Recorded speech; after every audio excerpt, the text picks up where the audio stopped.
बस्तर में भारत के टुकड़े करने की साजिश कर रहे हैं ये नक्सली और उनका साथ दे रहे हैं बड़े शहरों में बैठे लेफ्ट लिबरल सूडो इंटेलेक्चुअल्स।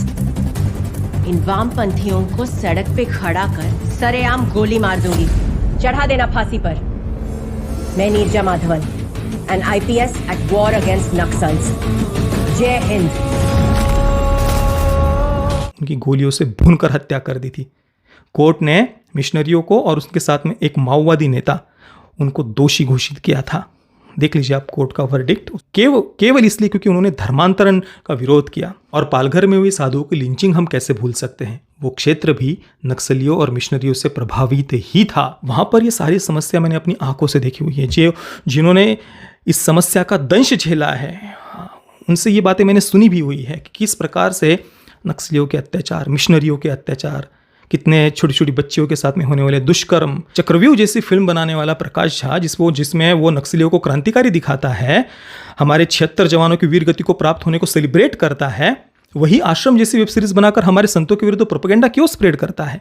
क्या गठजोड़ है ये बहुत बड़ी बात है दोस्तों। आपको अगर ये छोटी बात लग रही हो ना तो नींद से जागिए। ये कोई छोटी बात नहीं है। इस प्रकार की फिल्म बनना बहुत बड़ी बात है।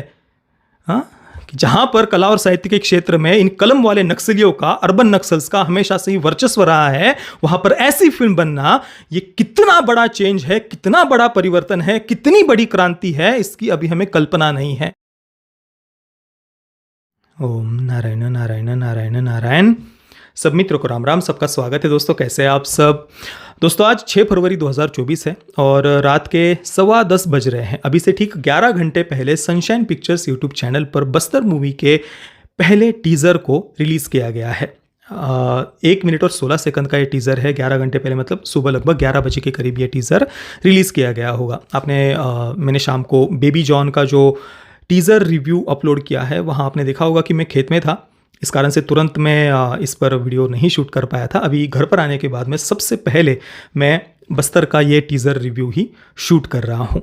इस पर ऑलरेडी मैंने 2 वीडियोस बनाए हुए हैं, पर आज की इस वीडियो में और भी कई सारी महत्वपूर्ण बातें मैं आपको बताने वाला हूँ।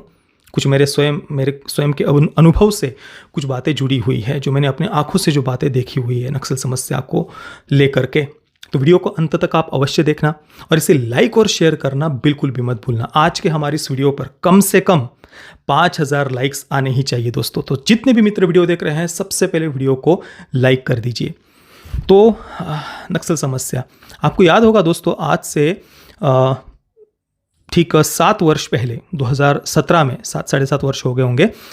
सितंबर 2017 में न्यूटन नाम की एक बहुत ही घिनौनी वामपंथी प्रोपेगेंडा से भरी हुई फिल्म रिलीज हुई थी सितंबर 2017 में। उस समय शुक्रवार को मैंने सुबह सबसे पहली वही फिल्म देखी थी। बहुत ही ज़्यादा घिनौना मेरा एक्सपीरियंस था। उस दिन मैंने लगभग 3 या 4 फिल्में एक साथ में देखी थी। जय लव कुश मैंने सबसे अंत में देखी थी उस दिन। अभी भी आप मेरा जय लव कुश का रिव्यू देखना। फिर शनिवार को मैंने न्यूटन का रिव्यू अपलोड किया था सितंबर 2017 में। जो मित्र तब से हमारे चैनल के साथ में जुड़े हुए हैं आप नीचे कमेंट में अवश्य बताना कि ये 2017 का हमारा वो मेन न्यूटन का रिव्यू किन मित्रों ने देखा था। तो न्यूटन के रिव्यू में भी मैंने नक्सल समस्या के बारे में बहुत विस्तार से बताया था कि किस प्रकार से बॉलीवुड ने एक बहुत ही ज़्यादा घिनौना प्रोपेगेंडा न्यूटन के माध्यम से स्प्रेड किया था। बहुत सारी बातें मैंने वहाँ पर बताई थी। और केवल वही नहीं, उससे भी पहले लगभग जितना मुझे याद है 2016 में, शायद 2016 के अंत में मैंने नक्सल समस्या पर 2 वीडियोस बनाए थे, पार्ट 1 और पार्ट 2 करके। अभी वो वीडियोस आप हमारे प्रतीक स्पीक्स चैनल पर देख सकते हैं। मैंने कई बार आप मित्रों को बताया हुआ है कि हमारे चैनल के जो पुराने वीडियोस हैं 2016-17 के पॉलिटिक्स से रिलेटेड वो सारे वीडियोस मैंने हमारे इस मुख्य चैनल से हटाकर प्रतीक स्पीक्स चैनल पर रीअपलोड किए थे। तो लगभग 2016 से लेकर के पिछले 7-8 वर्षों में कई बार नक्सल समस्या पर हमने चर्चा की है। और उन लगभग 7-8 वर्ष पुराने वीडियोस में भी आपने जो दंतेवाड़ा में हमारे 76 जवान वीर गति को प्राप्त हुए थे नक्सलियों के कायराना हमले में, उसका उल्लेख मैंने कई बार किया था कि किस प्रकार से उसके बाद JNU में जश्न मनाया गया था। तो कहने का तात्पर्य ये कि ये जो नक्सल समस्या है अंदर से ये हमेशा से देश को कुरेदती आई थी। अभी पिछले 4-5 वर्षों में लगभग आपने ना के बराबर नक्सल हमलों के बारे में सुना होगा। बहुत सारे नक्सलियों ने स्वेच्छा से आत्मसमर्पण भी कर दिया है, हथियार भी डाल दिए हैं। पिछले 4-5 वर्षों में मोदी सरकार की नीतियों के कारण ये समस्या ना के बराबर हम अभी देख रहे हैं।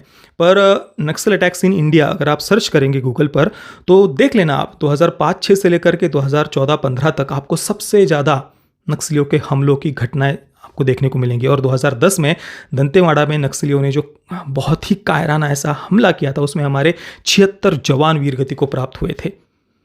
और उसके बाद में जेएनयू में वामपंथियों ने जश्न मनाया था। केवल जेएनयू में ही नहीं, पूरे देश भर में अर्बन नक्सल्स ने, वामपंथियों ने, लेफ्टिस्टों ने, इन सब ने जश्न मनाया था। फिल्में बनाई थी। प्रकाश झा की चक्रव्यूह फिल्म देख लीजिए, उसमें एग्जैक्टली उसी घटना को सेलिब्रेट किया है। हमारे 76 जवानों के वीर गति को प्राप्त होने की घटना पर ही वो फिल्म आधारित है और उसमें उसे जस्टिफाई भी किया है और सेलिब्रेट भी किया है और नक्सलियों को क्रांतिकारी बताया है।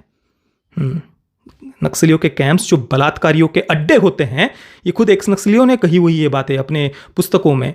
तो ऐसे बलात्कारियों के कैंप्स को बॉलीवुड के वामपंथी फिल्म मेकर्स हमेशा से सेलिब्रेट करते आए हैं। ये बात केवल चक्रव्यूह की नहीं है। वो बेताल नाम की वेब सीरीज देख लीजिए, उसमें भी नक्सलियों का घिनौने तरीके से बहुत ही निर्लज्जता के साथ में महिमा मंडन किया गया है। बेताल को देख लीजिए, न्यूटन को देख लीजिए। इस समय समय पर तो हम नक्सलियों का महिमा मंडन करने वाली फिल्मों के बारे में मैं आपको बताता ही रहता हूँ। कहने का तात्पर्य यह है कि ये समस्या बहुत ज़्यादा गहराई तक अपनी जड़ें जमा चुकी थी। अभी नक्सली हमले भले ही कम हो गए हो, पर अभी भी जो कलम वाले नक्सली है ना, जो इंडस्ट्री में, फिल्म इंडस्ट्री में बैठे हुए हैं, वो चाहे बॉलीवुड में हो या अभी तमिल और मलयालम फिल्म इंडस्ट्री पर कम्युनिस्ट फिल्म मेकर्स का एक वर्चस्व हम देख रहे हैं। तो ये जो कलम वाले नक्सली है वो आज भी हमारी आने वाली जनरेशन्स को ब्रेन वॉश कर रहे हैं। आज भी, अभी भी धड़ल्ले से ये वामपंथी प्रोपेगेंडा वाली फिल्में बन रही है। और दूसरी तरफ बस्तर जैसी फिल्म का टीज़र रिलीज़ होता है तो कहीं पर उसके बारे में आपको चर्चा तक देखने को नहीं मिलेगी। हमने अभी तक बस्तर के बारे में 2-3 वीडियोस बना चुके हैं, बराबर। पर आप देख लेना, इसका पोस्टर रिलीज़ हुआ, उससे पहले जब अनाउंसमेंट हुई थी, या अभी इसका टीज़र रिलीज़ हुआ, कहीं पर आपको इसके बारे में चर्चा देखने को नहीं मिलेगी। ट्रेलर आने के बाद में शायद थोड़ा लज्जा से, शर्म से शायद कोई कर दे रिव्यू ट्रेलर का, पर आप देख लेना, इस पर चुप्पी बनाकर रखने का प्रयास किया जाएगा। और जो मैंने बातें कही थी कि बहुत सारी मैं नई कुछ जानकारी आपको देने वाला हूँ, तो देखिए, नक्सली हमेशा से ही मिशनरियों के साथ में मिलकर के इस प्रकार से अपना ये साम्राज्य या जो भी उनके प्रोपेगेंडाज, एजेंडाज या आदिवासी समाज, उनको हमेशा से ही मुख्य धारा में आने से रोक करके रखना, अपने पॉलिटिकल प्रोपेगेंडा के लिए उनका एक टूल के रूप में उपयोग करना, ये नक्सली और मिशनरी हमेशा से ही साथ में मिलकर करते आए हैं। और ये बातें 2016-17 से तो मैंने हमारे वीडियोस में बताई हुई है, पर मैं जब मेरे गुरुदेव पूज्य संत श्री आसाराम जी बापू जी के आश्रम में था, तब मैं आदिवासी क्षेत्रों में कई बार सेवा के लिए जाने का सौभाग्य मुझे प्राप्त हुआ। वहाँ पर ये सारी समस्या मैंने अपनी आंखों से देखी हुई है। जिन्होंने इस समस्या का दंश झेला है, उनसे ये बातें मैंने सुनी भी हुई है कि किस प्रकार से नक्सलियों के अत्याचार, मिशनरियों के अत्याचार, कितने छोटी छोटी बच्चियों के साथ में होने वाले दुष्कर्म, ये सारी बातें मैंने अपनी आंखों से देखी सुनी हुई है। स्वामी लक्ष्मणानंद जी को 2006 में जन्माष्टमी के दिन इन्हीं मिशनरियों ने और नक्सलियों ने साथ में मिलकर गोलियों से भूनकर मारा था। उड़ीसा के स्वामी लक्ष्मणानंद जी। क्यों? क्योंकि वे आदिवासी क्षेत्रों में ये जो नक्सली और मिशनरी धर्मांतरण का काम करते हैं ना, हिंदुओं को कन्वर्ट करने का, उसके विरुद्ध वे सेवा करते थे। और भी कई सारे सेवा कार्य स्वामी लक्ष्मणानंद जी के चलते थे। उनकी गोलियों से भूनकर हत्या कर दी थी। कोर्ट ने मिशनरियों को और उसके साथ में एक माओवादी नेता, उनको दोषी घोषित किया था। देख लीजिए आप कोर्ट का वर्डिक्ट। इस प्रकार से स्वामी लक्ष्मणानंद जी केवल इसलिए क्योंकि उन्होंने धर्मांतरण का विरोध किया। मेरे गुरुदेव आजीवन पिछले 50 वर्ष से, गुरुदेव के 50 वर्ष पुराने आप वीडियोस देख लीजिए, उनमें भी किस प्रकार से ये जो धर्मांतरण, फॉरेन फंडिंग से काम करने वाली मिशनरीज आदि है, उनके विरुद्ध हमेशा से मेरे गुरुदेव बात करते आए थे। और देख लीजिए किस प्रकार से ये वामपंथियों का इकोसिस्टम, कितना संतों की हत्या कर देना, उनके विरुद्ध झूठे प्रोपेगेंडा, षड्यंत्र करके उनको जेल में डाल देना, ये सब कुछ धड़ल्ले से हमारे देश में होता आया। और ये हम अपनी आंखों से देख रहे हैं। दोस्तों आप देखिए, ये कोई कपोल कल्पित काल्पनिक बातें नहीं हैं। और पालघर में हुई साधुओं की लिंचिंग हम कैसे भूल सकते हैं? वो क्षेत्र भी नक्सलियों और मिशनरियों से प्रभावित ही था। और आप देख लीजिए ना, चक्रव्यूह जैसी फिल्म बनाने वाला प्रकाश झा जिसमें वो नक्सलियों को क्रांतिकारी दिखाता है, हमारे 76 जवानों की वीर गति को प्राप्त होने को सेलिब्रेट करता है, वही आश्रम जैसी वेब सीरीज बनाकर हमारे संतों के विरुद्ध प्रोपेगेंडा क्यों स्प्रेड करता है? क्या गठजोड़ है ये? क्या कनेक्शन है ये? क्या रीजन है इसके पीछे? तो मैं जो बात कर रहा हूँ, नक्सली और मिशनरी किस प्रकार से ये अंदर से देश को फॉरेन फंडिंग से, इनको किस प्रकार से फंडिंग होती है, कैसे देश को अंदर से कुरे देते हैं ये, और कैसे देश को अंदर से अस्थिर करना, कोई भी इंफ्रास्ट्रक्चर का डेवलपमेंट का प्रोजेक्ट हो, कहीं पर भी कोई विकास कार्य हो, हर समय कुछ ना कुछ देश को अंदर से अस्थिर करना।